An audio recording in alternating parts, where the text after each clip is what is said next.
सुंदरता का घमंड। जूनागढ़ नामक राज्य में एक रानी रहती थी। वह बहुत सुंदर और दयालु थी। उसकी सुंदरता के सब कायल थे।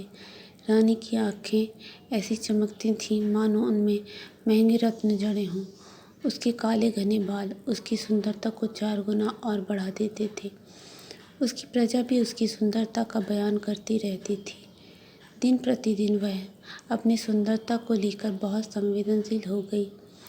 हर वक्त अपने आप को आईने में निहारती रहती, स्वयं अपनी तारीफों के पुल बांधती। अगर महल में रानी के सामने से कोई उसकी बिना तारीफ करे निकल जाता तो उसे दंड दे देती। एक बार रानी ने दासी को बगीचे से फूल लाने को कहा। वह उन फूलों को अपने बालों में सजाकर और सुंदर दिखना चाहती थी, लेकिन फूल ज़्यादा ऊंचाई पर होने के कारण दासी को फूल लाने में देरी हो गई। वह डरते हुए रानी के कक्ष में पहुंची तो रानी ने उससे पूछा, कहाँ रह गई थी तुम? फूल लाने में इतनी देरी क्यों? तुम नहीं चाहती ना मैं और सुंदर दिखाई दूँ? इससे पहले दासी अपनी सफाई में कुछ बोलती रानी ने उसे दफ़ा कर दिया। इस तरह बस दिन रात वह अपनी सुंदरता के बारे में सोचती रहती। रानी सभी लोगों से अपनी प्रशंसा और तारीफ की अपेक्षा करने लगी। सारा दिन वह आईने के सामने बैठकर अपने आप को निहारती रहती। वह अपनी सुंदरता के घमंड में इतनी चूर हो गई थी कि उसने अपनी प्रजा के बारे में सोचना ही छोड़ दिया। प्रजा के लोगों की ज़रूरतों को नज़रअंदाज करना शुरू कर दिया। वह तो बस हर वक्त अपने सौंदर्य के चिंतन में रहती। उसका सारा ध्यान अपनी सुंदरता के दिखावे पे रहने लगा। इस तरह रानी के कोमल और दयालु हृदय में अहंकार और क्रूरता ने जन्म ले लिया। एक बार की बात है, जब एक भिखारन महल के दरवाजे पे आ खड़ी हुई। उसने दरबारी से थोड़ा खाना और ठंड से बचने के लिए कुछ कपड़े मांगे। दरबारी ने जाकर रानी को सूचना दी। रानी स्वयं वहां गई और उस औरत को कहने लगी, तुम्हारे सामने दुनिया की सबसे सुंदर रानी खड़ी है, फिर भी तुमने मेरी सुंदरता का बखान नहीं किया।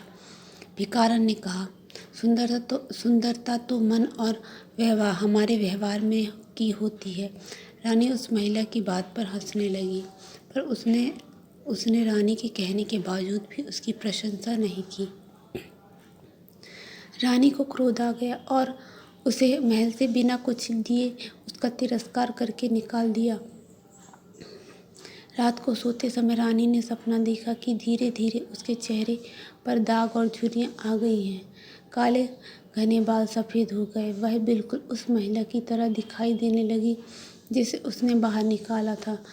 रानी की जैसे ही आंखें खुलती हैं, वह दौड़ते हुए आईने की ओर जाती है। वह अपने आप को बिल्कुल वैसा ही पाती है जैसा उसने सपने में देखा था।